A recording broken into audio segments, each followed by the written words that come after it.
member, CCAC, living in Parks. Sandra Mears, live in Freetown. Leslie Burns, I live on St. George Avenue. John Cleaner in Batesville. Martin Violet, I have a farm on the wrong side of 64. Oh, the right side. Bill Dash from Western Ridge. Doug Bates. That's my name.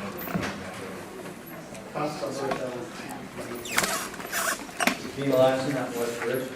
And as around audience and Okay, I'm Bill Mawyer, Executive Director of the Rivanna Water and Sewer Authority and Rivanna Solid Waste Authority. I'm Aaron Newton, and solar consultant for Rivanna. I'm Doug March, I work for Rivanna in the engineering department. I'm Jennifer Whitaker, I'm the Chief Engineer for the Rivanna Water and Sewer Authority. Good evening, I'm Gary O'Connell, I'm the Executive Director of the Albemarle County Service Authority. My name is Alice Rangel, I'm a reporter for the Daily Progress. Hey, I'm Tim Dotson, I'm a reporter for Charlottesville Tomorrow. Jim Duncan, Crozet. John Savage, CCAC, retired. Jim Nelligan, Old Trail. Lars Herman, Old Trail. Barb Herman, Old Trail and ACSA accountant. Terry Penn, Communications Manager at Rivanna Water and Sewer Authority. Dan Mahan, Crozet, Albemarle County Greenways Parks. Elaine Eccles, Albemarle County Community Development. Tom Edgar, Old Trail. Tim Tolson, President of Crozet Community Association. Terry Vimoto, I live in the Highlands, and I'm the president of the Crozet Trails Program. Terry Costu on the Foothill Crossing and on the transport. Bill Kittrell, I'm your Whitehall representative on the Albemarle County Service Authority Board. Kelly Westman, I live in Old Trail. Marie Westbrook, Old Trail. Ray Grant, Old Trail. I'm Zach Herman with the TJPDC. I'm Veruca Sanjam from the JPs. I'm Debbie Herr, I'm with the Albemarle County Service Authority. Anybody else? Miss Mike. What about this guy? I'm Mike Marshall, I'm a cameraman tonight. I didn't get to see the table, but here you go. Well, again, welcome everybody. This is great to see a full room. We got two really good presentations tonight. There's a sign-in sheet going around. Please sign in just so we know who all is here. And also, there were some agendas floating around. I don't know if I have enough for the whole crowd, so you might have to share, but again, welcome everybody. Just quick order of business, there were minutes that were circulated from the last meeting. Did the group get a chance to look at those? I know there were some comments that I forwarded to Mike. Anybody have any other comments on the minutes, or do I have a motion for approval? I made an adjustment for the exact voting, so I adjusted the minutes to reflect numbers of yea, nay, and abstentions. So that's the only change from what you see distributed. And Tom Wood seconded that motion I had in that. Move for approval. Any discussion? All in favor? Thank you very much. I also think he deserves some congratulations. I read those minutes, and I thought, the meeting wasn't that clean. That's this guy, that was not my view, that was his. I mean, it was great, he really, I mean, and everything that happened was there. Well, again, let's just jump right in, because I know we got two really good presentations. Tonight, Bill Mawyer, Executive Director of RWSA, is here to talk about a drinking water plan for Crozet. And I think Gary O'Connell from ACSA is also going to join in that discussion a little bit. We'll spend about an hour on this presentation, and then folks from the Jefferson Planning District are here to talk about trails and bike paths. So with that, Bill. Okay, thank you, David. Thank you, committee and group, such a distinguished group. It's a pleasure to come and talk to you tonight with our team from the Rivanna Water and Sewer Authority primarily, and also the Albemarle County Service Authority, to talk to you about a project that we're starting on, the drinking water infrastructure plan for the Crozet area, and really to let you know what it is we're trying to do, what the process is going to be. We don't have answers yet, but we want to start the discussion with this group about what we're going to do and why. And so we met with Ann Malik a few weeks ago, and Elaine Eccles with the county, and Ann was kind enough to say, give us guidance. We said, Ann, who do we need to talk to in the community? And she said, come to the CCAC. So I give Ann the credit for getting this scheduled. We appreciate your time. So we've got all the introductions here. Let's see. We got that. So a little bit before we really talk about the project that the Rivanna Water Sewer Authority is undertaking, we wanted to help you understand who we are, because water and sewer utility management in the Charlottesville Albemarle area is a multi-layered program. So we want you to understand who's who and how Rivanna fits into this picture. So Rivanna was created in 1973 by a joint action of the Board of Supervisors and the City Council to operate, to acquire, finance, construct, operate, and maintain the facilities for drinking water and wastewater. So we are the major infrastructure provider. We are the wholesaler of drinking water, and we treat wastewater for all of the urban areas of the county and the city. And we're ruled by executive director, but I report to a 7-member board of directors. So that includes 3 representatives from Albemarle County.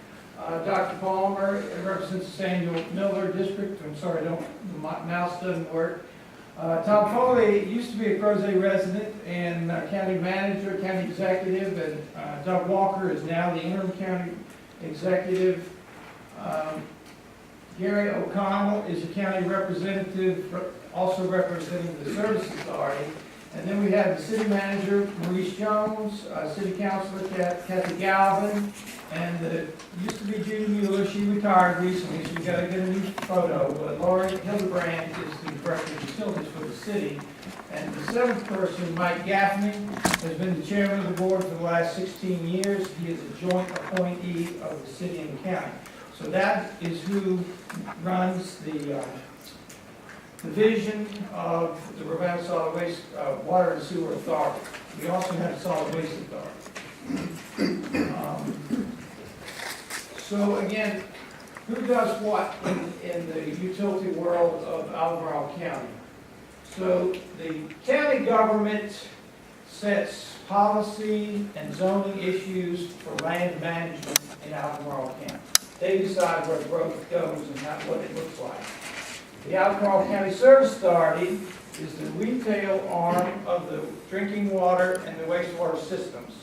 So for those of you that are public utilities customers, you're a customer of the Albemarle County Service Authority. Gary O'Connell, they provide the pipes in your street, the meters, they bill you, you make your payment to them, they're your customer service contact. And Gary will probably elaborate on that. Rivanna Water and Sewer Authority is the wholesaler. We produce all the drinking water, and we treat all the wastewater from public utilities in the Albemarle County and in the city of Charlottesville. So similarly, the city is our other customer, along with the Service Authority. Those are the 2 customers that we sell water and treat wastewater from. We bill 2 customers, the city and the Service Authority, and they support all of our expenses. If you have a question along the way, feel free, raise your hand. Okay, so generally we operate with a $31 million budget each year. We have 87 employees in the water and sewer program. We have over $300 million in assets. Generally, we produce about 9.5 million gallons per day of drinking water, and we treat almost the same amount of wastewater each day. And we have a water quality sampling program that makes sure the drinking water that you drink is safe. We take 150 samples a month out of the distribution system, and we report the results to the City Health Department every month. In addition, we take thousands of samples within our water treatment plants every day.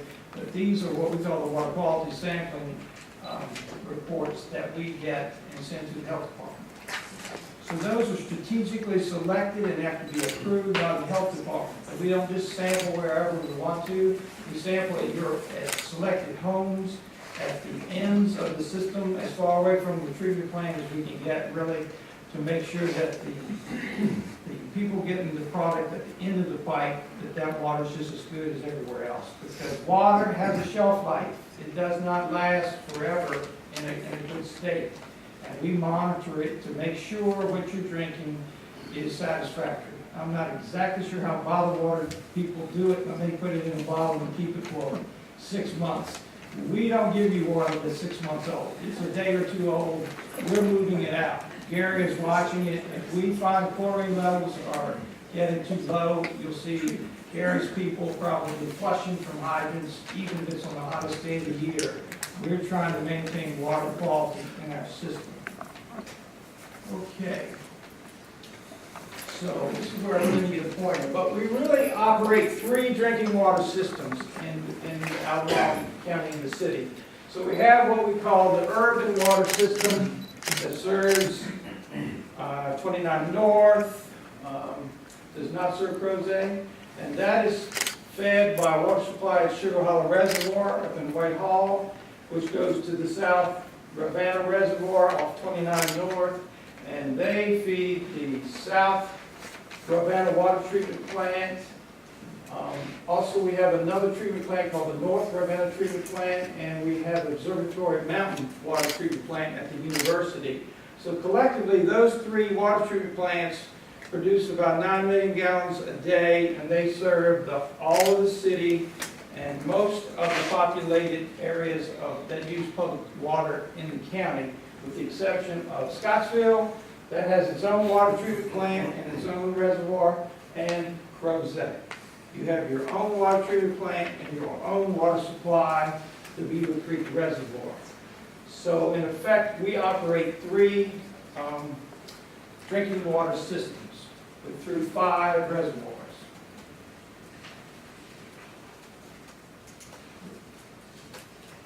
Okay, so just a little picture of that. Again, for the serving the urban area, we have South Fork Rivanna Reservoir off 29 North, Sugar Hollow up in Whitehall, the Ragged Mountain Reservoir, which with the new dam, we would call it the new Ragged Mountain Reservoir. And those 3 supply water to the urban area. A little bit of data is that in those 3 reservoirs, we store about 2.7 billion gallons of water. So that's to make sure we have adequate water supply when it's not raining and you're using water as customers, and we have enough to supply you. Crozet at Beaver Creek holds about 520 million gallons of water. It was built in 1963, and the deepest point is about 40 feet deep, Beaver Creek.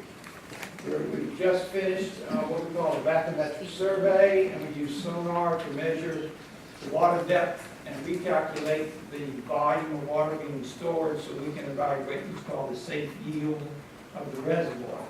So collectively, we have about 3.3 billion gallons stored, but it's not all connected because there are 3 separate systems.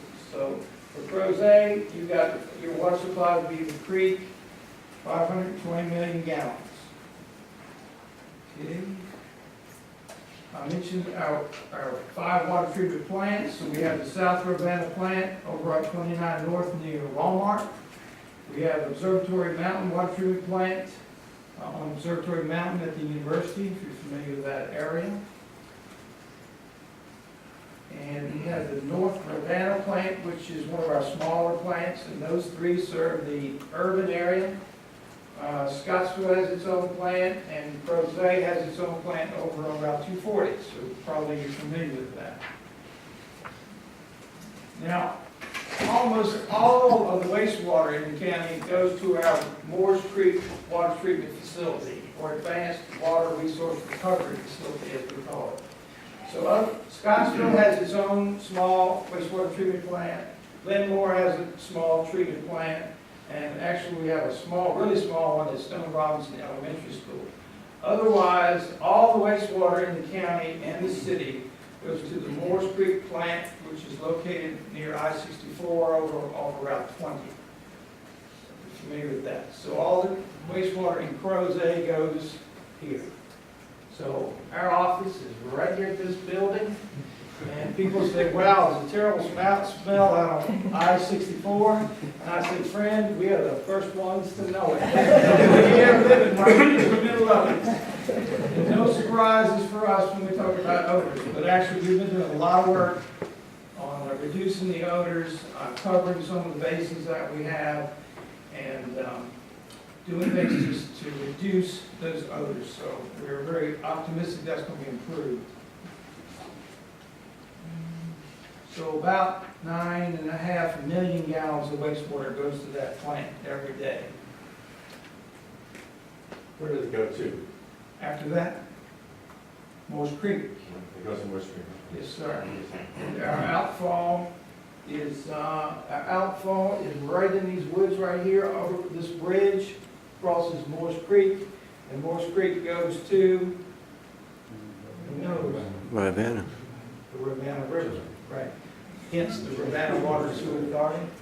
So then the Rivanna River goes to James. the James, and the James goes to the bay. So we start to connect the dots here.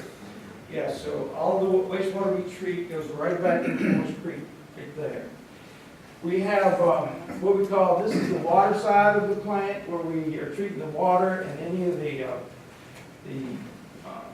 suspended solids that we collect, we pump over here and we treat, and we dry them out, and we put them on a trailer, and they're hauled to Waverly, Virginia every day, our biosolids. So that's the way the system works. The water goes back into Moores Creek after it's been treated, and any solid byproducts, biosolids, go to Waverly, Virginia. What are they doing with them there? What do they do with them? They make compost. We're also sending, kind of on behalf of UVA, and we have a sort of a regional program going on where we send, UVA collects all the food waste from their cafeterias, and they're sending them to the Ivy Landfill Material Utilization Center. We collect compostable food materials, and those also get shipped to the same place in Waverly. They mix the two products, our biosolids and food waste, and they create compost. I assume they sell it. So at one time, Rivanna made compost here on this property decades ago, I think, but it's my understanding odors, another issue, became an issue, and Rivanna stopped. Yes, sir? Do other communities use the water that comes out of the river down below us? Where does Henrico County get its water? In the city of Richmond. James River.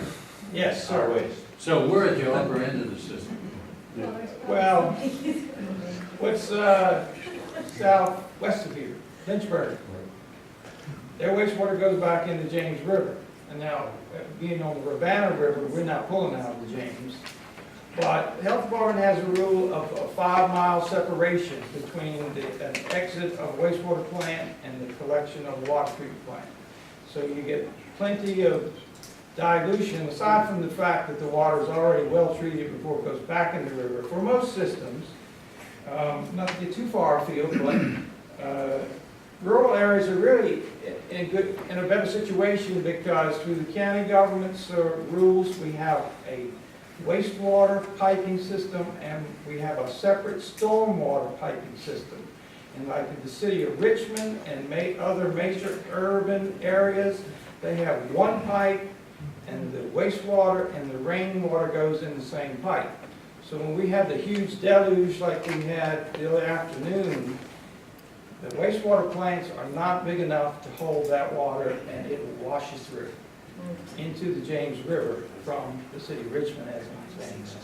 So this community is very fortunate in that way. Like most newer rural, urban, or suburban communities, we don't have a combined sewer system. We have separate stormwater and wastewater systems. Those two products do not go on the same pipe on purpose. But it's an important reason why the Service Authority and we have to keep our sewer pipes in good condition, because if you don't replace them every 60, 80 years, they become like a French drain, and they start taking in rainwater. And then you have overflows coming out of manholes at our pump stations. That's not what we want. Okay. Yes, sir. You own a licking hole basin, is that right? Yes, sir. What do you do with it? It's a stormwater management facility that the county uses. I mean, so besides purifying water and doing treating Yeah. wastewater, you have That's other. a good point. We also have that facility. I think we have it because it has a dam, and we control all the other dams in the area. I don't know, Jennifer, do you know some reasons why we own licking hole? There was a grant program during the process of trying to clean up the South Fork Reservoir in the 80s when it was highly eutrophied. And the grant program pretty much was going after all sorts of best management practices, which at the time were BMPs. And at the time, the county went after some of that funding, and through a series of political discussions, it ended up being that Rivanna had dams, ergo this dammed facility, which would serve as a sediment trap upstream of South Fork Reservoir, would come under our jurisdiction and control. And basically, we monitor that pool for sediment accumulation over time, and eventually we'll go in and do some dredging work at some future date. But the idea is that it will keep some of the runoff from a more developed area from entering into the upper reaches of the South Fork Reservoir. Okay? Yeah, that's one of our SAPR responsibilities. Yes, ma'am. I always assumed that those two kind of covered pools across from the facility just on 240 here in Crozet were like a water, like a sewage treatment, but that is not what that is. What are those? No, those are wash water. When we have filters at the water treatment plant, and so the water goes down through the filter to filter it, and occasionally we have to pump water back up to wash the sediment out of the filters to clean the filters, and that wash water we pump over into those basins. And then we bring trucks over there like today, and pump them out and bring them to the wastewater plant. So it is wastewater, but it's not sewage. Do you ever divert any waters to like non-potable water usage, like watering grass and things like that? Do you have the ability to do that here, or is? The Service Authority has a program for irrigation and with businesses and residents. Carrie, did you want But it's not reuse like you're talking about. It's good water, It's potable water. okay, but we don't have like a non-potable a water. reuse water program? No. The one thing we do is we promote rain barrels. We actually have a rebate program for rain barrels. Right. To try to encourage people to reuse off their property. I lived in Northern California for a long time, and the water issues there, that seemed to be something that I saw out there Yeah, a lot. it's pretty regularly used out west, Colorado, Arizona. Did you want to say something? One thing that is along those lines at this particular facility, the wastewater treatment plant, prior to 2002, the wastewater plant used about 1 million gallons a month of potable water to lubricate all of our pumps and all of our facilities. And during the drought, the facility actually went through a major self-audit and converted to all non-potable water for all of those functions, except obviously employee health functions. But all of the seawater functions, all of the mechanical functions at the plant are actually reusing the water we would otherwise discharge to the stream post-treatment. And so that is sort of the one big reuse project we have locally. Sir, I know you're going to probably get to this, but about capacity, 500 million gallons in the reservoir, how much built-up capaccy is there for the projected growth, that's going to take Yeah, place? I know that's what we'll you- get to that, if you don't mind. Sure. So do we answer your reuse question? Yes. I mean, the bottom line is water is very inexpensive in central Virginia. And while there's legislation and rules to encourage reuse, in my opinion, it hasn't taken off yet because I think the Service Authority sells 2.5 gallons for a penny, 2.5 gallons per penny. Actually, delivered So to when the your balance, faucet. if the balance changes, then we. Right, to build a whole new piping system, you can't put it in with your drinking water, you gotta keep it in a separate piping system. It challenges the economics of it. The cost of water is the smallest part of my water bill.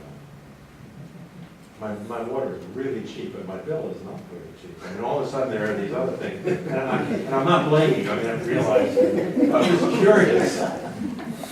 Is that for the maintenance and other things? I mean, why don't you just put it all in the water charge? Why don't you just charge me more for water? I'd rather have water be a penny for 180 gallons and. You might use less. Therein lies the risk. I'm just curious, the bill seems way out of proportion to what's called the water, the use of water, and all these other things. I guess the simplest thing is our rates are designed to reflect people's use. So the less you use, the less the rate. Is that because of the other things too? Yes. So we have 4 tiers of rates, which was purposely, it's meant to be a water conservation rate. So if you water a lot outdoors, you own an irrigation system, you're almost always in the 4th rate, which is 4 times the wholesale cost of water. That's not my question. My question is, if you look at the itemized bill, water use is like $3 a month, and the bill is like $40 Well, there's a service charge that is basically overhead. The billing, the meter reading, and then the use is added to that based on each customer's monthly use, whether it's a small user or a big user. I see all this, it seems fascinating. It's a huge bill, and for things that are not easily readily obvious. Gary, this puts you right on cue. You ready? I'm ready. I wasn't really talking about rates,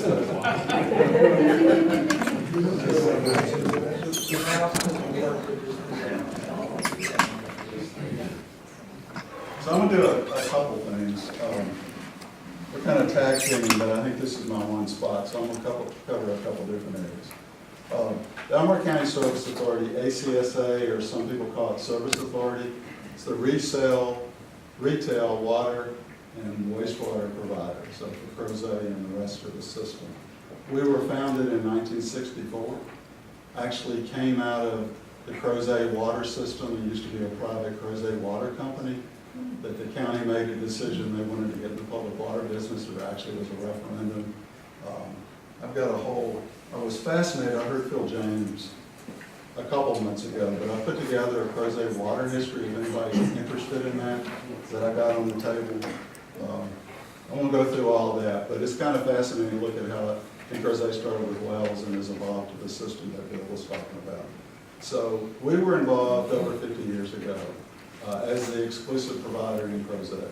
Rivanna was created and some shifts occurred to where Rivanna is now responsible for treatment, and then we handle all the retail parts of the system. We have 6 members of the board of directors that are appointed by the board of supervisors for the county. Bill Kittrell, that introduced himself earlier, is a representative for Crozet on our board. We meet monthly, and we'd be glad to have you attend the meeting, or if you want to come and talk about rates even further, we'd glad to do that. This is some facts that I just grabbed that sort of give you a sense about the customer base in Crozet and some recent numbers in Crozet. So for example, we have close to 3,200 water customers. Most of those are water and sewer, and 95% are residential customers. I spent a lot of time, and our staff spent a lot of time the last couple of months just trying to identify who the customers are, who are the big users, are there any big users we can work with, try to help reduce consumption. The big users in Crozet are the residents that are here, 95%. And we've sliced it all kinds of ways. Is that 95% of the customers and 95% of the water? Yes, pretty close. Both. Both. This, I think it's like 92 and 95. It's the biggest volume of water. So we're serving roughly 8,400 residents in Crozet. based on customers and the number of people in the household. During the month of May, or monthly, we use somewhere around 13.5 million gallons that are sold to Crozet customers for all kinds of uses, but mostly residential use. That number will bump up in the summertime and bumps back down during the wintertime. Tends to be influenced highly by outdoor watering, hot weather, that kind of thing. The breweries, I was curious, the breweries account for 3% of the water use. And I actually spent a lot of time with the breweries trying to understand their use, and they're pretty darn efficient with their use, but I thought that might be a big user. So it's pretty small.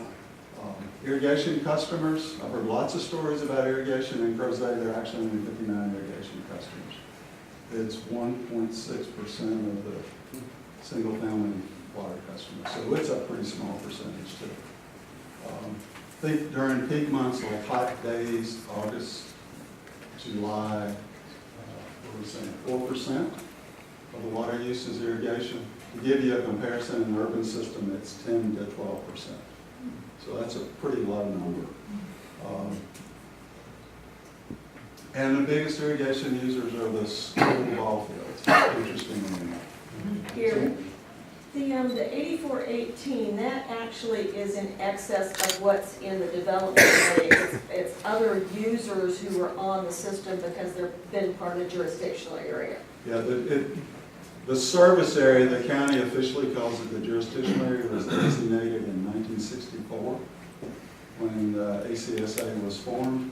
And the backbone to the system is all over the Crozet area. So those are the number of customers, and some of them have been our customers for 40 or 50 years. But that's our service number of residents that we serve. And that's a little bit different than numbers that people have heard in some of the planning studies or the school studies, because the boundaries are slightly different.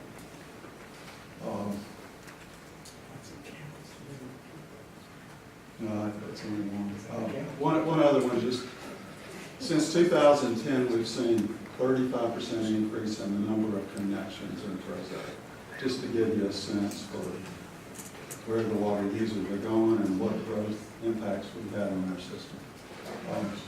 While I'm here, I just wanted to mention a couple things. Debbie Hurt from our staff is here at the table. We have a whole bunch of water conservation things that we'd like to share with you if you're interested. We have a newsletter that has hints about outdoor watering. Probably the most important thing in this newsletter is Dyster. The biggest user inside your house is your toilet. So check it out. It can use 40% of the water. We had a customer last month that used 80,000 gallons through their toilet. So it's Do we have a toilet rebate out for the county, or is that just city? We have a toilet rebate program, and Oh, we we do? actually have some forms here, plus the rain barrel rebate. Oh, that's great. So if you have an older toilet, you ought to check. Yeah. Because we'd encourage, it's a $100 rebate that covers at least the cost for most of the low flow toilets. That's great. So that's one of the incentives, and we've had a lot of people that use that for the last 100 years. Any questions before I? Do you have any alarm bells that go off in a case like that one user whose toilet is clearly just running constantly? And you can Unfortunately, reach out to them and say, when we read their meter, we will see it. And we'll call them, we'll leave a message. If it's running that fast, we'll actually shut their meter down. But that's once a month. One of the things we're exploring is a meter that actually would broadcast the use on a regular basis. So if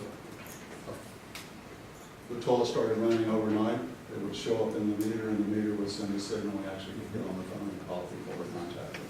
So that's a new technology we're going to be looking at over the next year or two. So do you have a percentage or amount from, say, you have a customer that averages 5,000 gallons, let's use that as an example, a percentage increase over the following month you read, and do you have a trigger percentage increase that says they have a leak or they have something that we need to invest? We have a list that we get produced if it's 20% over. We usually go back and reread to make sure that everything's right. Sometimes that can be somebody watering outdoors that's putting a new lawn in or a variety of things. The average customer uses 3,500 gallons a month. So look at your water bill, and if you're above that, you might want to look at toilets, outdoor watering. We've got all kinds of gizmos that are low flow. But that will just give you sort of a baseline of looking at that. That's an average household, house size. Obviously, it's bigger, it's bigger. If there's one person, it's going to be smaller. Sorry, before you mentioned something about a 34% increase in how long has that been? 4 years. From 2010 to today, so 7 years. Oh, I think you said 2013. 2010. Oh, okay. I was gonna say that. And I picked that one because that was a year, I mean, we went through an economy where there was not a lot of building going on, but that's when we started to see the building pick up. The new connections from our standpoint started to pick up, and then the growth has occurred. Did it parallel each other? I mean, I would imagine the correlate. Oh, absolutely. Because every new house has to have water and sewer. And since it's in the growth area, it's public water and sewer. You mentioned new metering technology that will let you know what's going on electronically. Is that technology might be so the homeowner would be able to see his usage online? Yeah, that's another, you can have it so that there's a portal for the individual customer to go in, and you can watch your use either over 30, 60-day period. You can check it if you've had some leaks. The other thing people can do if you think you have a leak is go and look at the meter, and if it's running like that, you've got a leak. You need to fix it. That's the simplest way. But technology is coming. I think you'll see us talking publicly about the new technology and benefits for a customer. And the biggest one is catching people that have really high uses going on. Otherwise, but we wait 30 days before we see it often.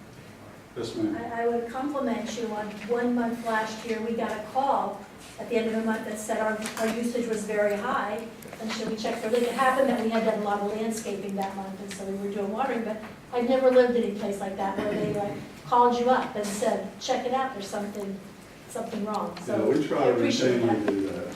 We don't catch everybody, but we try to catch most people. Yes, sir. I just have a comment and a question for you. I just wanted to recognize you refer to it as a drinking water infrastructure. But the role that both of your agencies play with that green infrastructure, with the corridors and as with the trails that we work on, we co-locate a lot of trails over these corridors. And a lot of the public doesn't quite understand that relationship, but I think that's a really good role. In the past, used to hire folks to log or timber, keep those routes and those corridors open for maintenance. But now we have volunteers and our staff doing that, keeping it open for recreational use. And it creates a lot of trails, as you know. Yeah, Yeah, and they're great trails. I like to say we designed them, but it's like, found another one. But that's been a good partnership and a good. So we're going to switch gears and talk about the bigger water infrastructure, and what serves Crozet, and what the future holds. And Bill's got some charts and graphs to share with you about that. Thank you. So to keep it moving, as Gary said, now it's time for the experts to really talk about the specific project for drinking water here in Crozet. So Jennifer, if you would please. Just the down button. No mouse. All right, so I have a very loud voice, so I'm going to stand back from the microphone and the projection into the room a little bit. So if I'm too loud, just say so and I'll tone it down. So the drinking water infrastructure plan for the Crozet service area, that is a complete mouthful.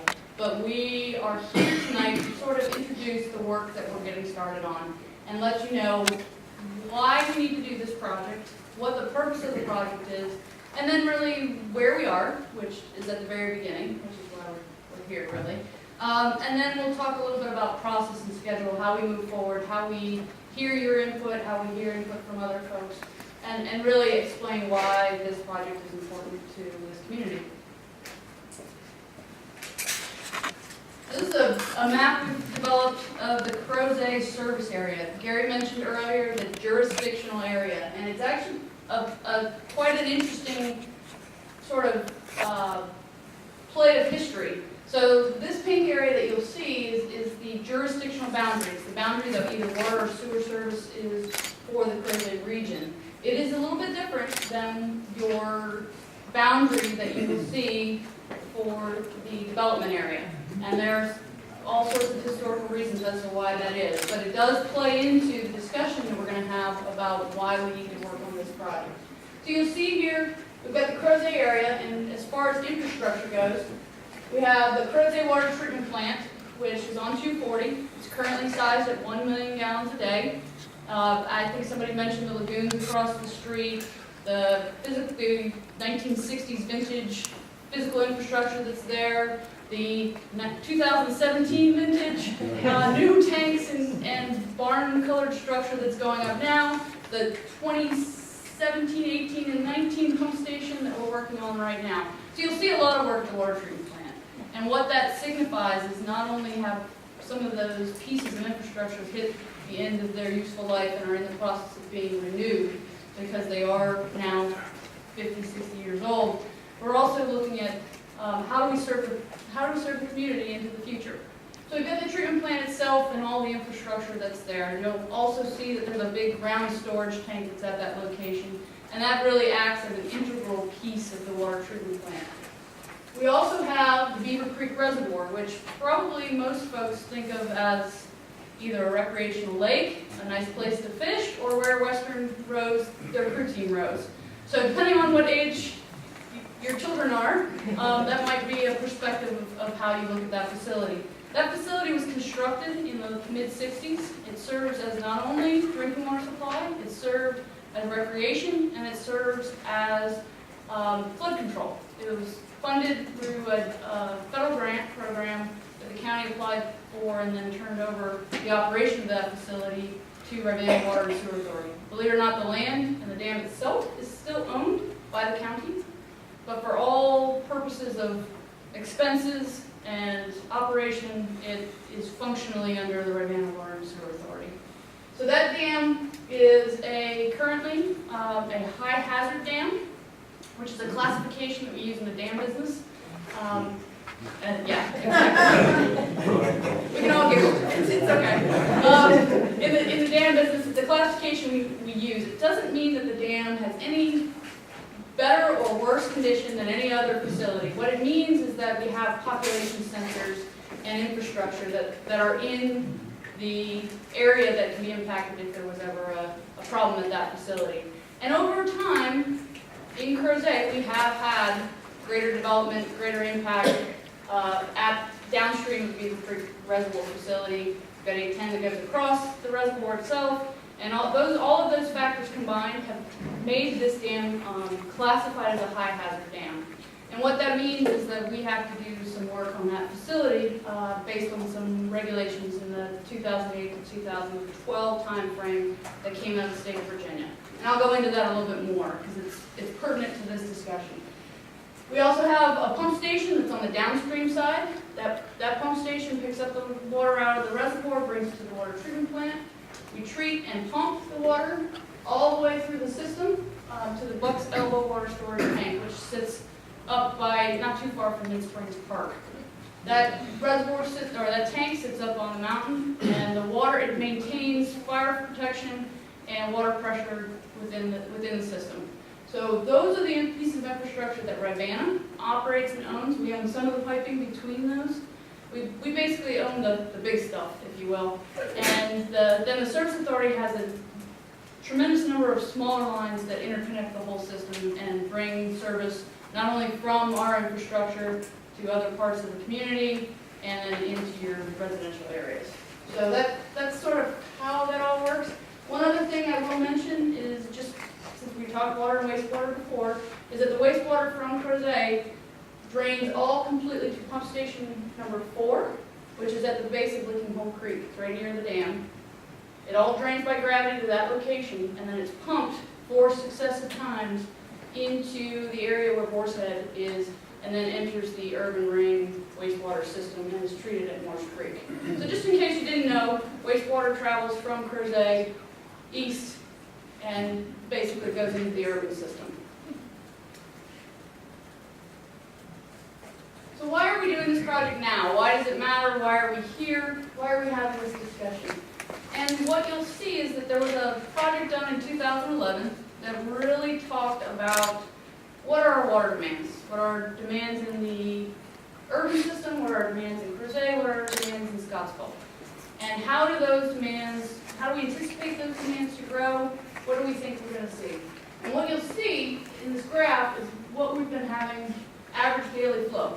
So everything just sort of moves along, got steady growth. But what you can see at this facility and this system, and this is not identical for the urban system, which is why Crozet is a little bit unique, is that we're having peak day flows that are significantly higher than our average day flows. And so you'll see here we've got peak day flows for the last 4 years, about 0.8 to 0.9 million gallons a day. Our average daily flows are somewhere in the 0.5 million gallons a day. We have a water treatment plant that has a maximum, I'll repeat that, maximum capacity. Typically when you talk about treatment plants, you talk about what does it nominally treat. But in this case, we have to talk about what is the permitted capacity of that plant, and it's 1 million gallons a day. So it is the maximum amount that we are permitted to withdraw and treat. And what you'll see is that even though on an average day, day in, day out, we're doing just fine. 0.5, we've got double the capacity, all right with the world. What we're seeing is on this hot summertime, when we have operational concerns that we need to ramp up production, we're seeing a peak flow that's substantially higher. And as such, there's concern that over time, we're going to run into that 1 MGD capacity.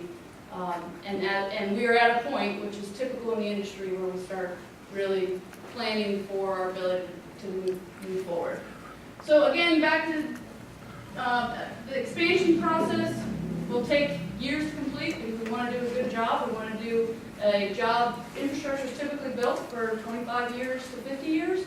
So we don't want to build something that then we've made a huge investment for and it's not a good use of funds. So what we want to really focus on is doing a good job planning what we need and then beginning construction so that we have the capacity to meet the needs of the community now and in the future.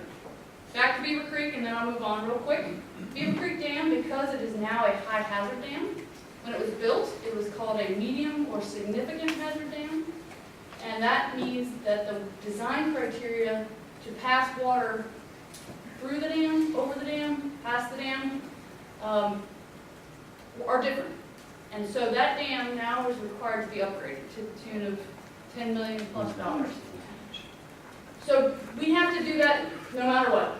That dam has to be upgraded. And so when we started seeing demand numbers and we started asking questions about our water treatment plant, we knew we had to upgrade the dam.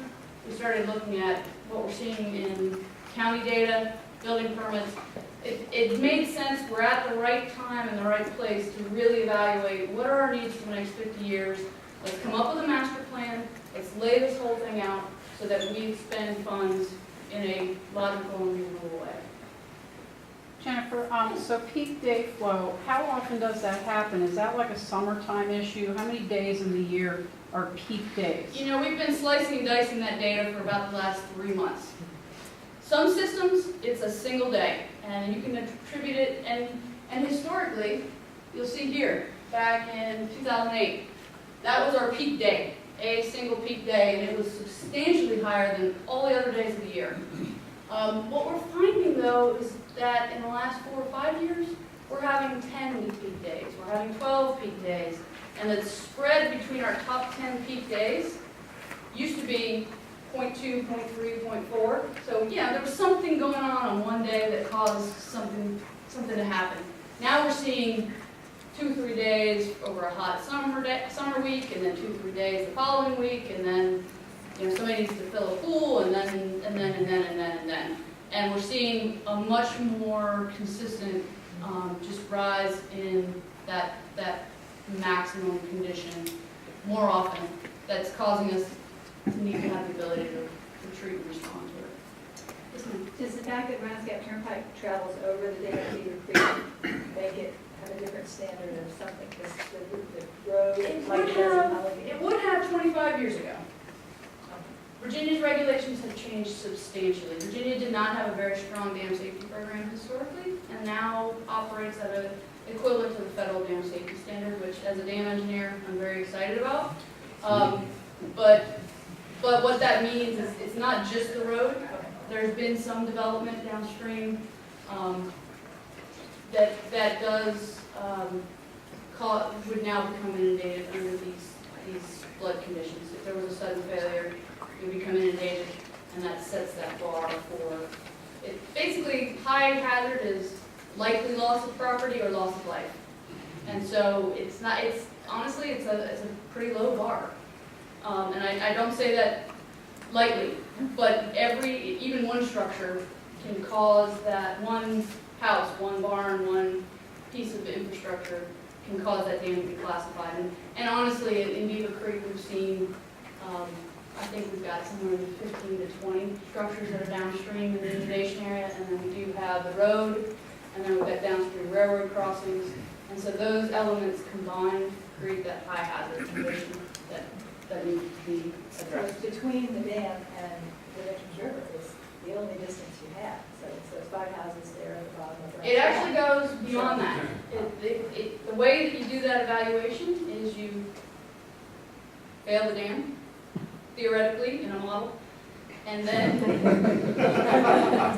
you see where that water goes until it's only 1 foot deep from normal elevation. So it actually travels all the way down to the south of the reservoir.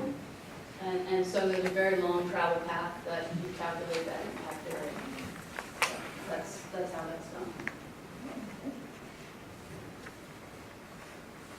So the current status, how do you want to talk about this a little bit?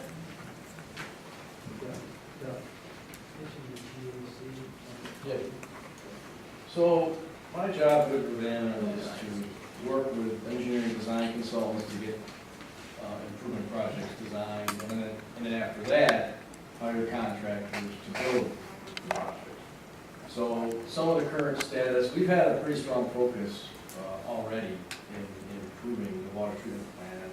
You've probably seen all the construction going on. Granular activated carbon improvements we're putting there. We call that the GAP project. That's what that big red building is in there now. That's a water quality treatment improvement. It's going to make the water much better quality. That is wrapping up and will be finished in another 6 weeks or so, early August. And we've also started by the big water storage tank there. We just started a new finished water pump station project to replace the old, small little brick building down by that tank.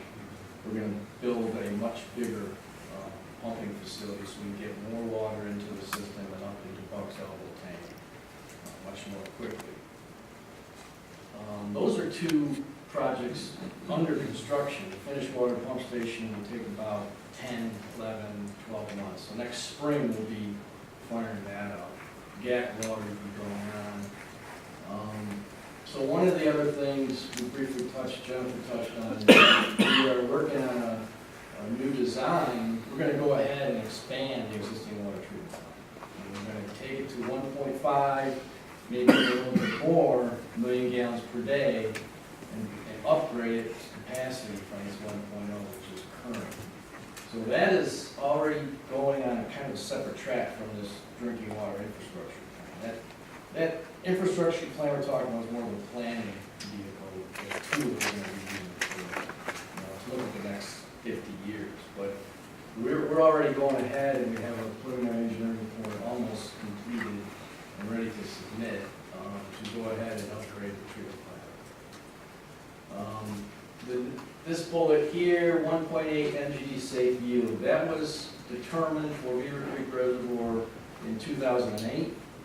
This new drinking water DWIP, we're going to start calling it the DWIP.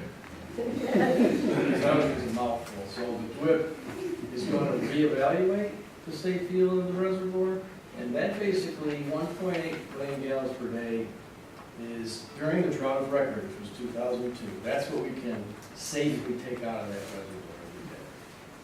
So we're gonna go up to 1.5, and if we start pumping that in the future, the reservoir in drought can only provide 1.8. We're getting close. So there's gonna be some permitting issues we've gotta look at, and that's where the state DEQ comes in. And that is also going to be evaluated in the new DWIP plan. So we're already trying to make some improvements now, but this DWIP plan is gonna really take a really hard look into the future. Did your recent mathematics study show a loss of capacity from the 60s? I haven't seen the results. We don't have the results yet. Was not ready, okay. Yes, ma'am. The survey work has been done, and it's good timing because now we can look at that in regard to something. I have a question, this may not be, I don't know who it should be directed to. What is the relationship between the groundwater or aquifers in the county and the reservoirs and the use of water in the county from that? Are they impacting each other? Well, what we do right now with the water treatment plant is a surface water withdrawal. So we don't use any groundwater right now at our treatment plant. So they really are separate issues. Aaron, do you have any comment on that? I think it all depends as well on your elevations of your reservoir versus the ground elevation where your groundwater might be. And in this area, you're looking at fractures and other things, and they most likely are not hydraulically connected. You've created some impoundment, right? And so you're backing up, you're damming up that creek, so that you're creating that as opposed to the groundwater being at its natural state somewhere else. And so at times, depending where you are, say if you're like adjacent to a river and you have a well a little bit away from it, you might have some hydraulic connectivity there, but in a manufactured reservoir, basically we constructed that day to create that reservoir, it's not likely to be. Thank you. Yes, ma'am. Do the changes that are being thought about for the dam change the level of the water in the reservoir? Is that going to go up or down? Well, that's what the study is going to help us find out. Right now, no. The dam modifications that we have to do for regulations, I don't think will affect the water level, but this is what we want to study, the water supply, because if we need more water, then we have to modify the dam, which could lead to a conclusion we need to raise the dam and the water level. We want to do that collaboratively and collectively, not two separate projects for one project. So that's what the long-range part of this project is, to study if we need more water supply for the Crozet service area. So the process that we're going through now, we've already checked the block. We've hired Hazen Sawyer as our consultant engineer. We've met with Ms. Malik and explained to her this project and what's intended. We're meeting with you guys tonight to let you know what's intended. And now we turn it over to Aaron for just a couple minutes. We're getting close. We're cognizant of our time here to tell you some of the details about what Hazen Sawyer is going to do, what they're going to look for. Yeah, thanks, Bill. And I'll talk fast. But what we're going to do, starting off, is we're an engineering firm, right? We love data, right? We want to base everything on data. So we're going to take a look at the bathymetric survey that's been done. We're going to look at the historical plant production and water usage data. Talk to the county about planning forecasts and development patterns to really understand over this, currently up to the 50-year planning horizon, how much finished drinking water is going to be needed to serve the Crozet service area. And based on that information, we can start to assess from a supply standpoint, from a treatment standpoint, and from a distribution standpoint, how much do we need to do, right? Are we adequate? Do we have enough water supply capacity already? How the treatment plant is the 1.5 MGD expansion going to be sufficient over the 50-year planning horizon? And how does our piping infrastructure, our pump stations, our storage tanks in the system, how are they sized relative to this 50-year planning horizon? Do we need upsized pipes in the future? Do we need to add a couple pipes? Things like that. So we're going to take a look at the data, understand where we're going, and then take a look at current conditions and kind of map out a roadmap to say, okay, here, maybe in 2045, we need to make a change at this pipe in the system to make sure we have enough flow to those customers. Or we may say near 2050, hey, we're going to get to that edge of comfort in our water supply system. We may need to take a look at other alternatives to meet our supply needs to serve the treatment facilities. So that's the big picture plan for our program. As I mentioned, we're going to look at the water supply capacity, look at the safe yield, as a function of growth over time to see, do we need more water out of there on a safe yield basis? Again, safe yield, it gets kind of into the nuance between safe yield and max day and average day. There's a nuance there, but as we look at that over time, we can assess, do we need to raise the dam or not? Do we need to look at groundwater wells? There's lots of different things we'll be looking at in addition to just saying, well, if we need more water, we're going to raise the dam. There's a whole suite of alternatives we want to look at and assess, talk about as a group, and then make recommendations of the best path forward for the service area, and it's going to be in conjunction with the service authority, the county, and Rivanna. And along the way, we're going to be meeting with you all to make sure everybody's informed of the process, so it's not a black box, right? We're not going to just go back in the hole and say, this is what we're going to do. We're going to try to be collaborative. And ultimately present the final alternatives to the Rivanna board to make sure we're spending, again, as Bill mentioned, the capital in the right way for the long term. Thanks, Aaron. Okay, that's the end of our presentation. Let's see. So, the schedule, we would hope to have this infrastructure plan completed by the end of next year. And we're going to have a handout to leave with you that restates most of what we talked about. But if you have questions, you can call Terry or Doug and forward your questions, and we'll try to answer them. So we appreciate your attention and your time, and hope that you go away understanding what the DWIP is, and what role we're all going to play in that. Yes, ma'am. For future sharing of information, maybe getting it to Mike so we can put it in the newspaper would be the way to do this, to start it. What are the prescriptions for activities around Beaver Creek? Because I understood that there were supposed to be tree buffers and people were not supposed to mow right down to the water's edge. There are a few who do this a lot, that we need to somehow get them to stop. So I think there may not be good education to all the landowners about what their responsibilities are. Yes. That we could always start with the soft stick and say, this is not acceptable, you need to stop, and see what happens. The other thing to think about too is perhaps strengthening the rules that currently exist about motorboats, because we're not requiring engines to come off the boats, we're just having them tipped out and they still drag their butts through the water every single time. And that upsets people a lot. And I hear about that, so I'm passing that to you. Good, Thank you. Yes. Yes, sir. I'd be remiss if I didn't ask the question about the mold in the water. The what in the water? The mold that's. The mold, or the algae? Yeah, well, it's mold that's collecting the people in our community, all complaining about it. It was a little insert in our bill last month about it. And they were trying to explain it, but no one's satisfied with the explanation. Okay, I know we have some information. We're in the process of a major study of algae in all the reservoirs. And it's a common occurrence, but we're looking at why it happens, and as Ms. Malik mentioned, protecting your source water is a major thing, and I think the current water protection ordinance of the Albemarle County from back in around the year 2000 says you're not supposed to mow down to the water's edge if you live around a reservoir for like 200 feet. There's no disturbing the vegetation, and the purpose of that is to help keep the fertilizer or other products that you put on your yard from getting in the reservoir, which encourages algae to grow. So it's not unusual, but in a reservoir, but we're having to deal with it. We have a consultant working on it. And we monitor the algae, and we're trying to sort of figure out what's making it grow if we can. It is kind of a natural occurrence. And what we're going to do about it. We do treat the reservoirs with a chemical to kill the algae, but the effect only lasts for a while and it comes back.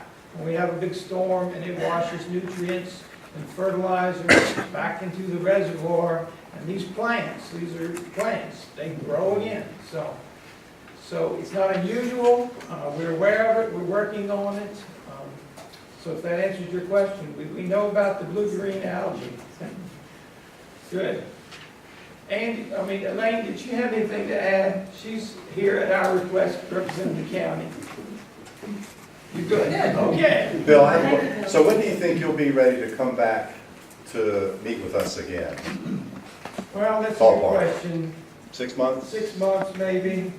He's got to do all his data research, kind of talk to DEQ and see what alternatives there. And we see what we need. If we find that the community doesn't need any additional water for 50 years, significantly, we're at the end of the study. That is the answer.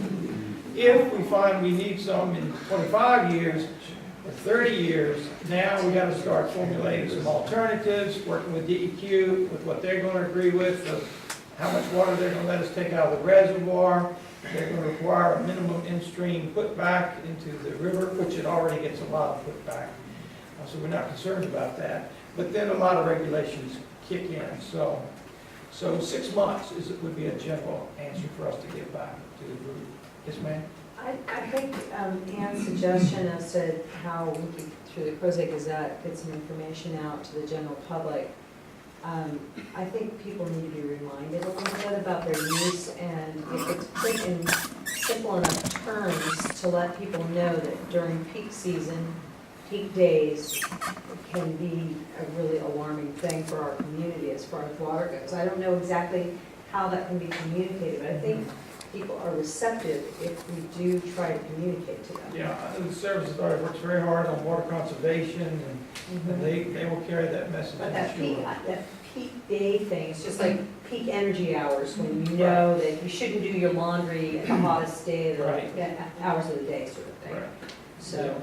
Well, again, Bill, Gary, I appreciate the presentation. I just want to move things along a little bit if we can.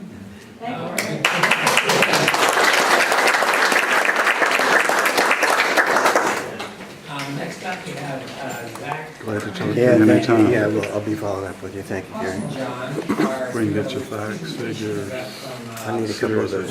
I need a couple of those images that she has. Service area. And that chart too. Yeah, that's fine. I'll follow up with her. Yeah, with Terry. Yeah, she'll have those. Right? See you, Mike. See you. Nice to meet you. Yeah. Thanks very much. Good speech.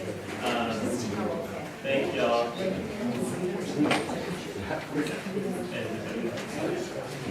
Thank y'all for having us as an agenda item. As Dave said, I'm Zach Herman, the TJCDC for So we're here because we're updating the 2004 Biking Pedestrian Plan, and it's done as a parallel effort to our long-range transportation plan.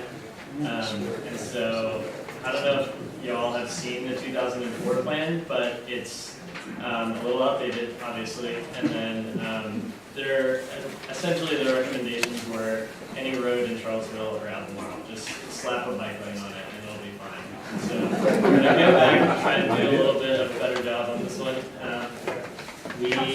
A big part of that has been consolidation of data. So we've gone through comprehensive plans for Albemarle, Nelson, Green, Louisa, Rivanna, Charlottesville, and just done a lot of data collection. And we have interns now to do a comprehensive data collection on all of Albemarle County. So sidewalk type, where the potholes are, where the signposts are. So thank God for interns. But we're going to collect that data, and yeah, we're gonna use it to inform this process, and hopefully we'll come away at the end with a comprehensive list of projects in the county, prioritized based on community engagement, and then we're using a tool that's built by actually a Pool Design Group. And it's a prioritization tool based on community engagement and data factors that will help us sort of rank these projects, say 1 to 10 for each locality, and then have sort of a parking lot of projects that we can cycle through as we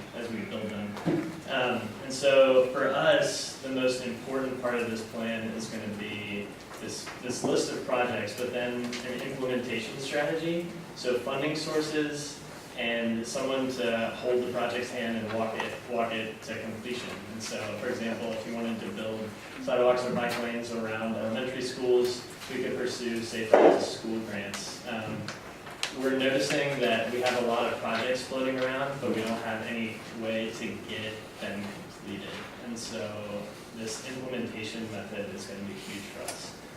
And so part of that is obviously community engagement. And so we've been making our way through the CACs, and I'll be frank, you guys have the largest CACs, the official largest CAC. And we're going to call a little bit of an audible in our process. We brought a map, and it's kind of tiny, and so we have had roundtable discussions with these guys, and we've sort of gone around and been able to been in an intimate setting and have people draw and draw with markers and put dots on these guys. We're still gonna get your broad general feedback on what the plan should be, but I think it would be also good to come back and schedule it with more staff, more maps, and have a more intimate setting so I can get your guys' specific feedback on these projects. But basically what we have here is the existing facilities and proposed projects for Crozet, and I know it's probably hard to see in the back. But we went through your NIFI documents that you did with Emily Kilroy, and this is a separate process, but we're still taking all those projects into consideration, and then your Crozet master plan.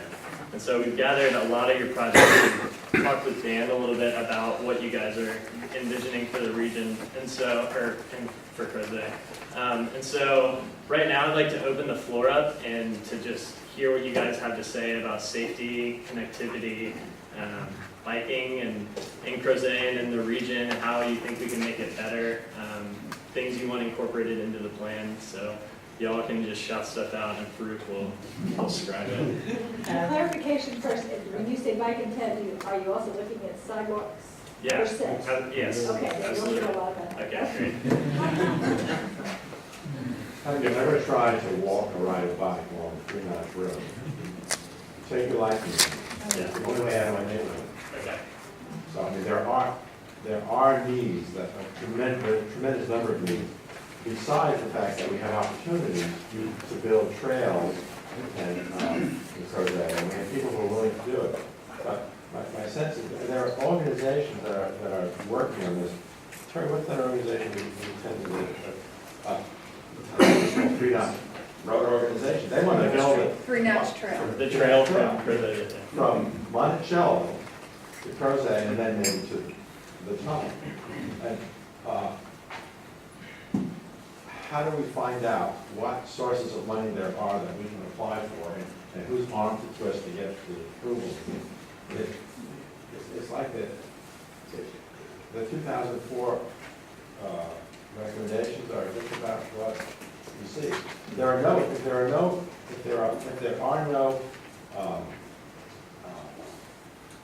if you build a road and the white lane is the end of the car lane, is the end of the paved road, I've seen people on 3 Notch Road have to leap over, physically, people walking or going to a job, have to leap over a huge culvert in order to save their lives, in order not to die. And, and that is, I mean, that's a major occurrence. I blame, my sense is, I thought you guys encouraged us to develop Crozet, and where the hell's the infrastructure, And this is a part of infrastructure that's really missing. So I guess I need more than what you just presented, I guess. Yeah, absolutely. And I thought it would be 10 or so people around a table, and we could draw this out and sort of collect this. Welcome to Crozet. Yeah, exactly. So I'll add that the 3 Notch Trail is designated in our most recent comp plan as a study area. So that has advanced in priority. But 240 really is a problem, and it's not so much we built it and neglected this. It's retrofitting existing poorly done infrastructure, which is really difficult to do. It's if you look at what we've been able to put on the ground with old trails and some of these larger developments that have come later with considering this.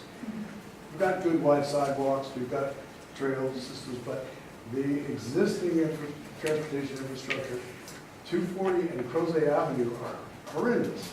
In fact, I drive them every day, and I want to stop people and say, get your kids and your bike off the road.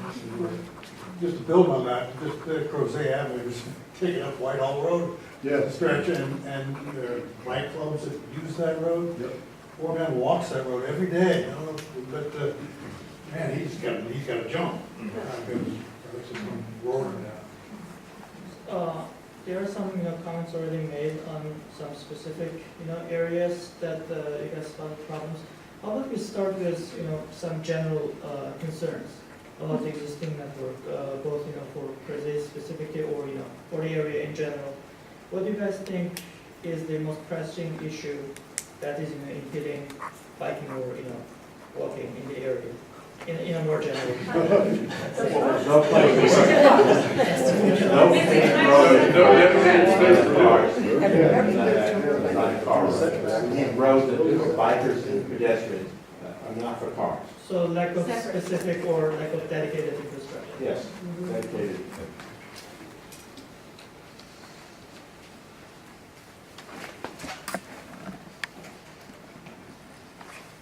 If you've seen all the notes from the NIPI discussions over the last several months, you will know that many people from the region from here to the park in West Hall are very concerned about the lack of sidewalks, period.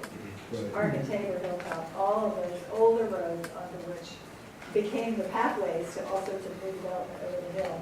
And so those folks really feel trapped. And it's a problem because it's old roads, it's narrow, there's utilities, there's no right of way, and how do we solve that is a challenge.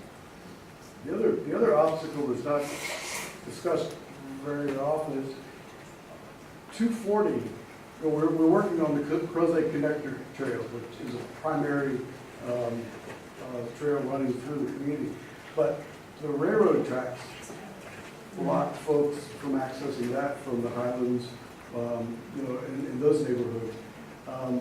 If there were ways that we could get folks in those neighborhoods to get in onto the Crozet Connector Trail, then using 240 would not be such an important viable. Yeah. So working with the railroad with some kind of legitimate crossing. They actually, it wasn't long ago, they started closing the activated crossings. And you can feel it. There's another thing that might have helped this discussion, sort of a prequel to it, and that is an understanding of what's already in the plan. I mean, we have the larger Crozet master plan maps that show both the greenway trails and the proposed sidewalks and road projects. My sense is that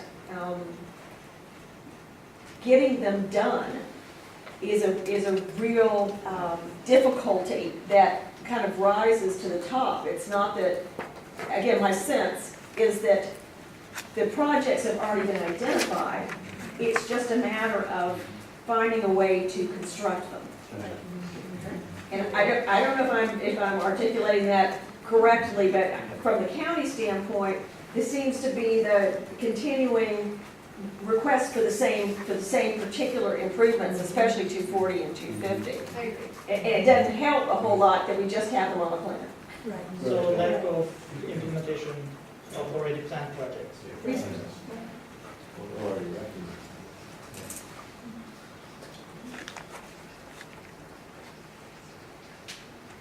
Actually, I could speak to that map. Yeah. Let me show you this map. Yours are. Yeah. I put this together to demonstrate, to show the status of the comp plan. The trail.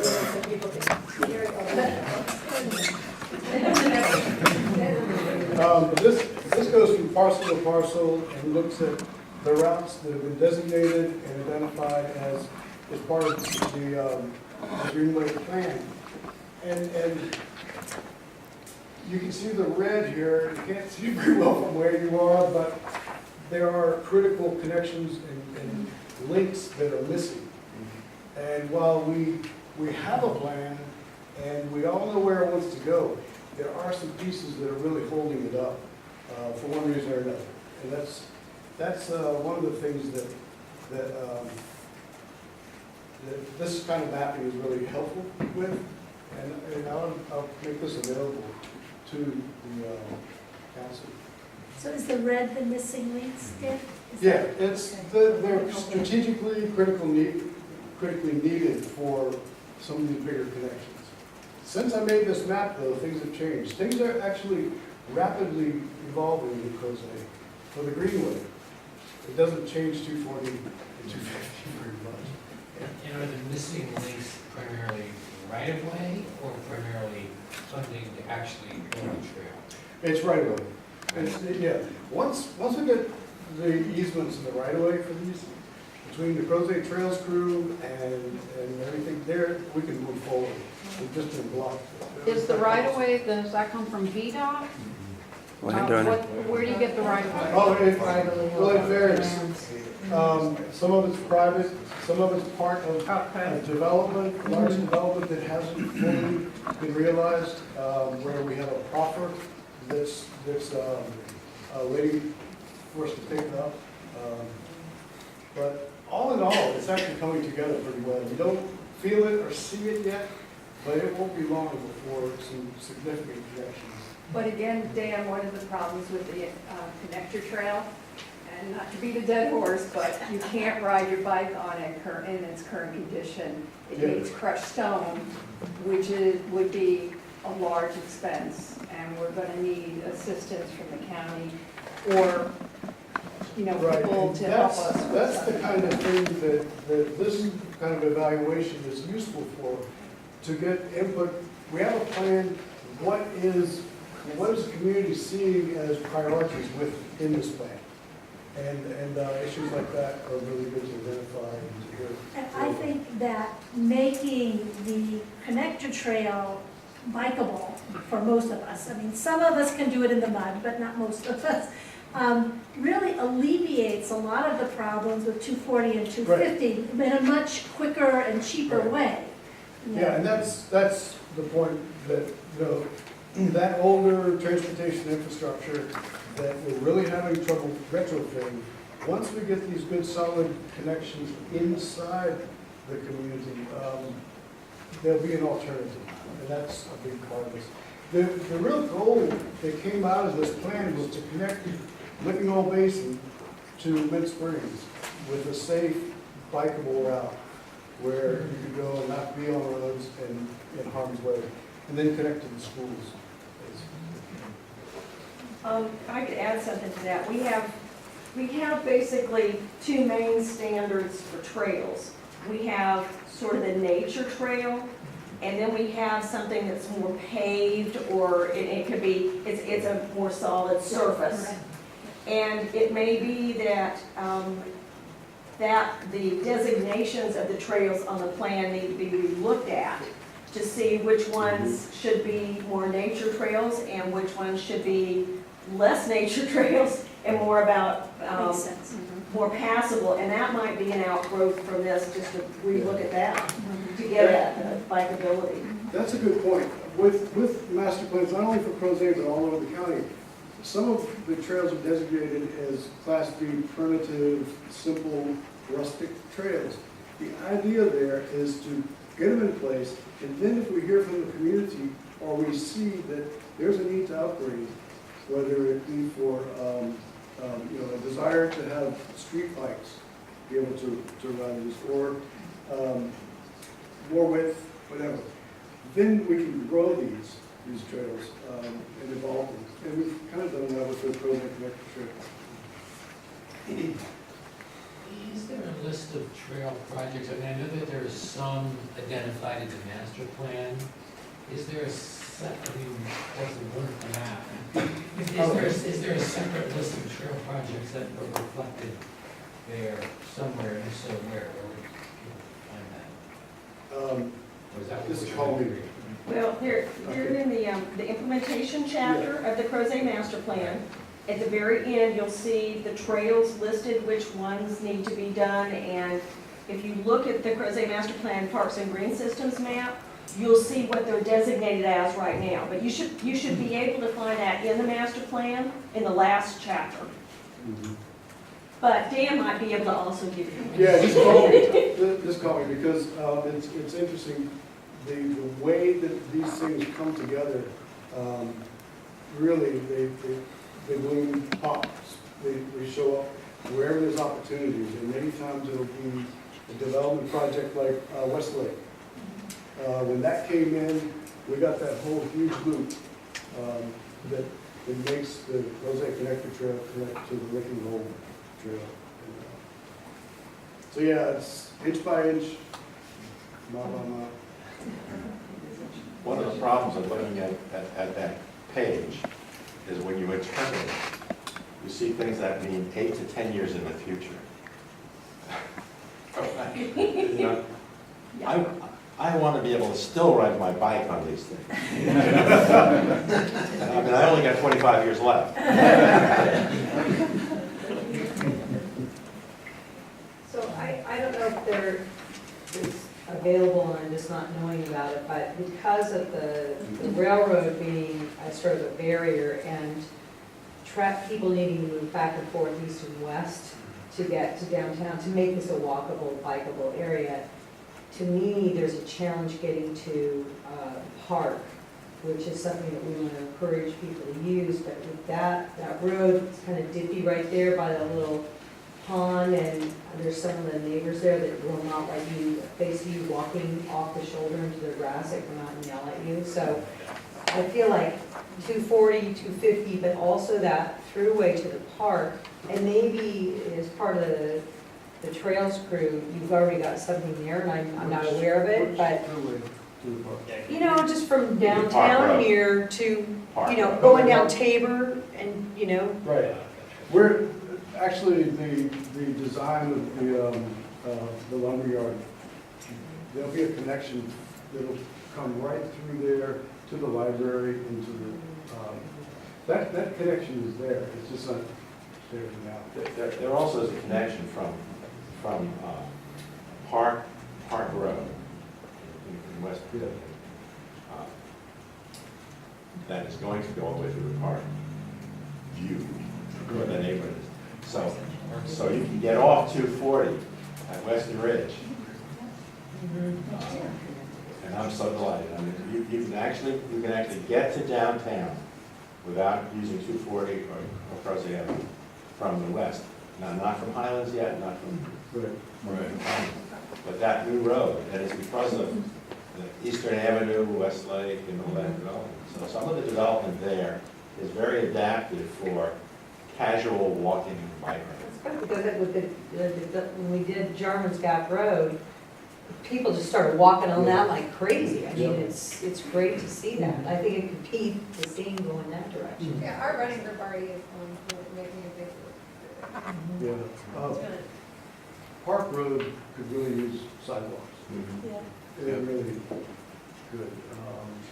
And it's one of the difficulties with retrofitting the existing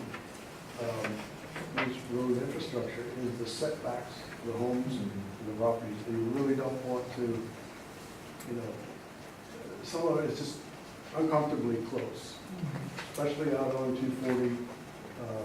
It just, I drive down there and it's like, how can we fit this in and without really, you know, impeding or encroaching on someone's property? There really isn't much room in some of these areas. That's why this parallel off the road system, as soon as we can get that in, the better. We're working on it. Is there a way we can get in touch with you guys? Yeah, absolutely. So I will pass these guys out. This is a link to our project website, and on the website we have a map that you can draw on and put comments on, place barriers to biking, barriers to walking. So if y'all could send that link to everyone, like everyone, that would be great. We want It's a as great much tool. on there as possible. So I don't know if I have enough for everyone, but I can email the webpage to Dave and yeah, put it on the minutes. Next door.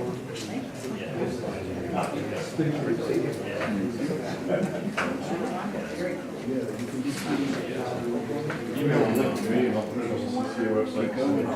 Okay, thanks.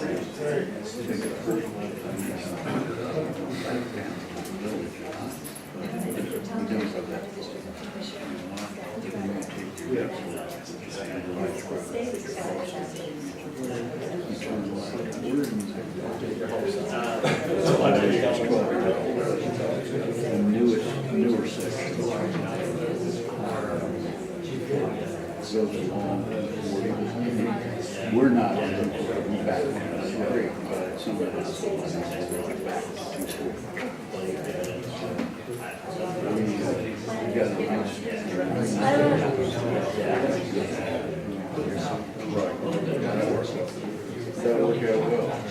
have a question.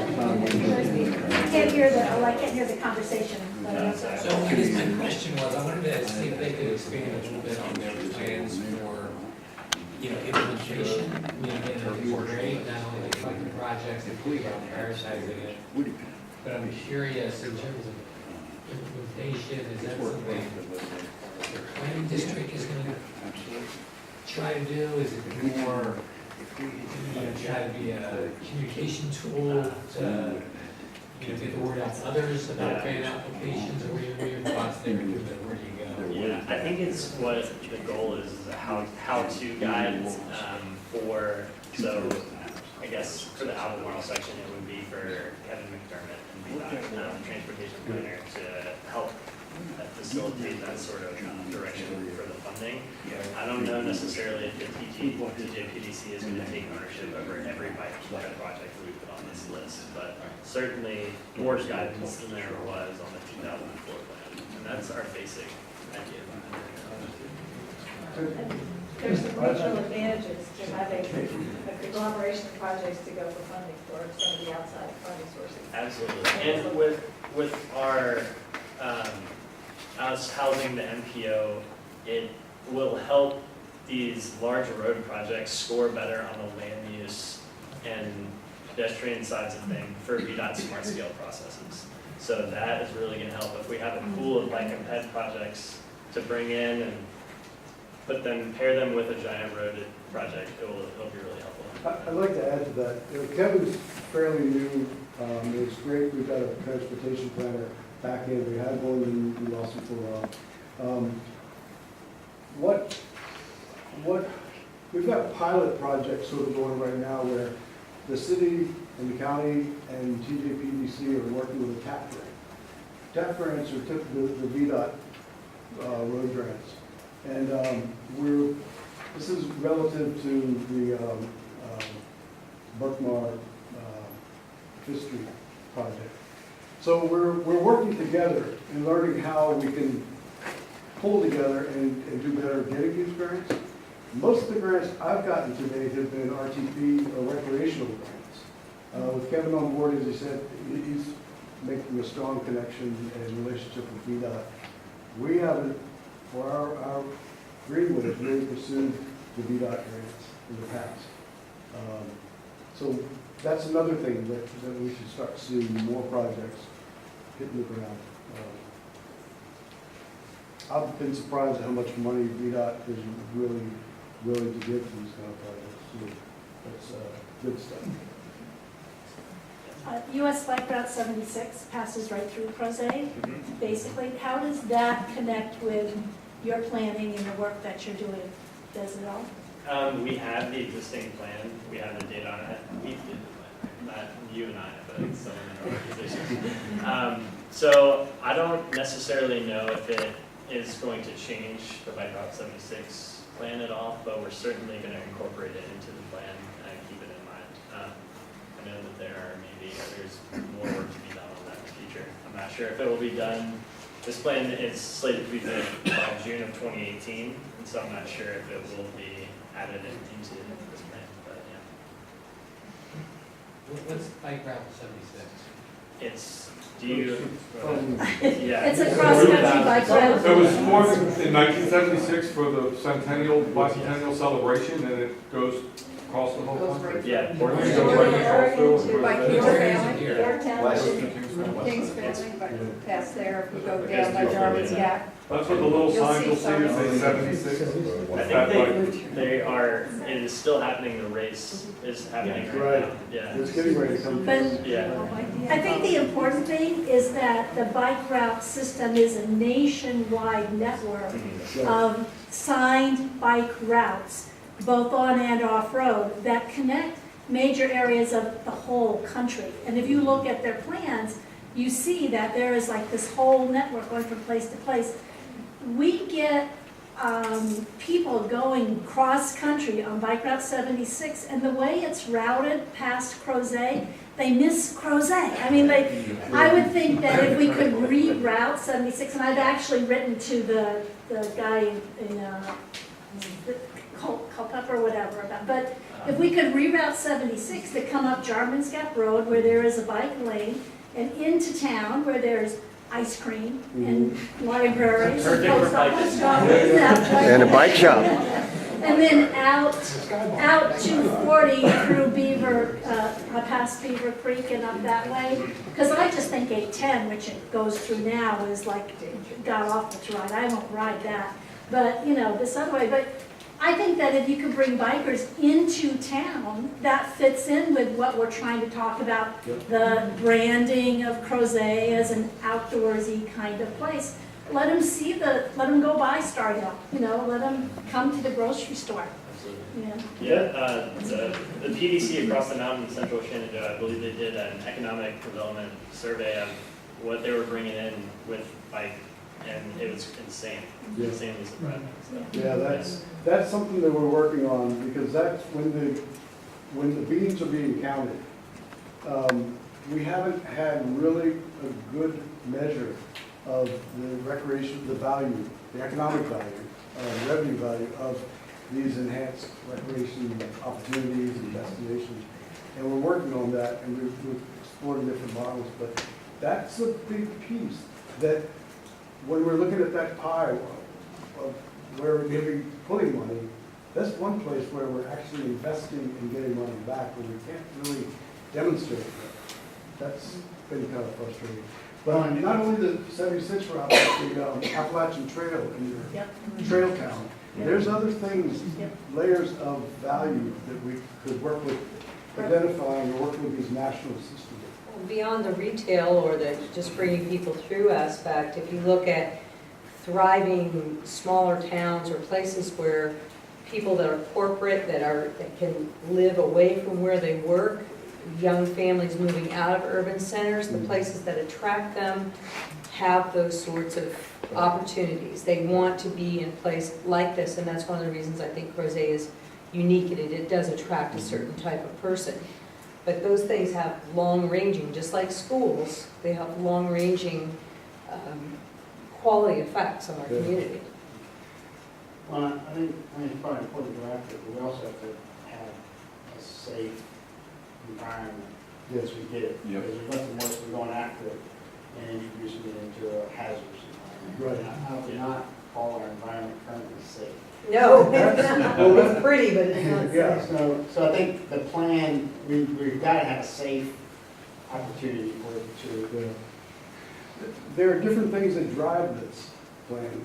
You know, one is simply green infrastructure, and talking about using Rivanna and the service authorities corridors. There's that is one driver. There's the transportation, alternative transportation part that drive it, but also creating a safe, healthy, happy community is really important. And when I see people walking down Crozet Avenue, it's not safe. We know there's folks that walk from here to the stoplight. Yeah. And that's good. Yeah. Painful. But all those concerns are, put all those together, and that really helps drive this initiative. You could ride the sidewalk up from town to the cemetery as one to where people can go fast about that ability to walk just a mile out. Right.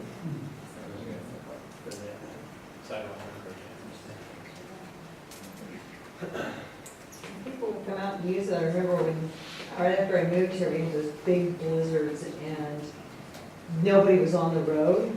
People got out and walked up, got up and walked out the down. It's all so close, but we can't walk it, So basically, what we really need is sidewalks, walkability, and possibly bikeability for 250 to Crozet Avenue, around to 240. Crozet Avenue would connect to Jarman's Gap. And Jarman's Gap is really the only place we actually have a bike lane. I mean, that's ridiculous. They built Old Trail with no bike lanes. streets throughout the whole neighborhood. Sidewalk in front. They've got a good sidewalk. Yeah, but they don't have a bike lane. You can't be riding your Yeah, bike. they- Yeah. They have a 25-mile-an-hour speed limit, which They're helps. safe to ride.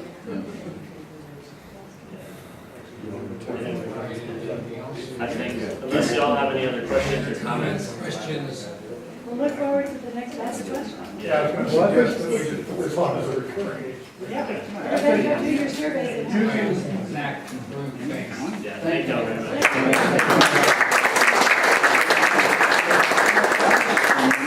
That wiki map that they mentioned, to put a link out there, that's where you can continue having this.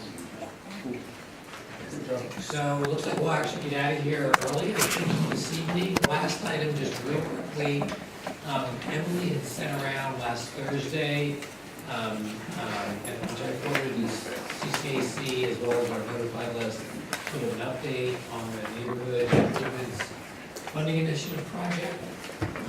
The board, and I don't know if you want to talk at all about what the board decided, but basically we decided that the funds would be split evenly amongst the 7 CACs. And also, there's sort of a process going forward in terms of further scoping projects, with leading towards sort of board final selections, late summer, early fall. If there's anything else, Ann, you'd like to add about it? I just want to give people a quick update, and I don't know if anybody has anything else they want to discuss about it. I think Emily's going to be back maybe in July to talk further about, the process with the board. I think it's going to take longer than we originally, the board didn't really know how it was going to evolve, but I think it's important to do it right and to take the time we need to get all the information that's needed. So either July or August, and most likely August, at this meeting in August, will hopefully be a discussion with a consultant who is being worked on by Parks and Rec right now to lead a discussion about prioritizing the most important elements of the Western Park project. And this is not with NIPI funds, this is with some funding money that the Parks Department found, which is great. I think squeaky wheels are really important, and this has been a great spot for squeaky wheels. So people have been very